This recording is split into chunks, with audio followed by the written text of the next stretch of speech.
என்ன பண்ணிட்டு இருக்கேன்னு தெரியுதா? டெக்ஸ்ட் தான் பண்ணிட்டு இருக்கேன். இப்படியே பண்ணிட்டு இருந்தா மொத்தமாக போயிடும். என்னடா வளர்ற?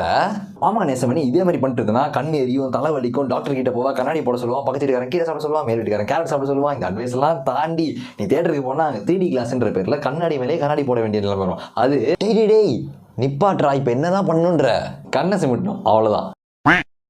டேய் அது இல்லை, ஆக்சுவலி டிஜிட்டல் ஸ்க்ரீன் பார்க்கும்போது நம்ம ஆட்டோமேட்டிக்காக கண்ணை சிமிட்டவே மாட்டோம். அதனால கண்ணு ட்ரை ஆகி ஏகப்பட்ட ப்ராப்ளம்ஸ் வரும். ஓஹோ, ஸோ நீ கண்ணை சிமிட்டுறது ட்ரை பண்ணு. அப்படி இல்லைனா எவ்ரி 1 ஹாருக்கு உன் கையை இந்த மாதிரி வச்சு கண்ணுக்கிட்ட இப்படி க்ளோஸ் பண்ணி வச்சேன்னா ஒரு 1 மினிட் இப்படி ஹோல்டு பண்ணனா ஆட்டோமேட்டிக்காக கண்ணு திருப்பி நல்லாவே வாட்டர் ஃப்ளோ இருக்கும் கண்ணில். இவன் திருந்த மாட்டான்.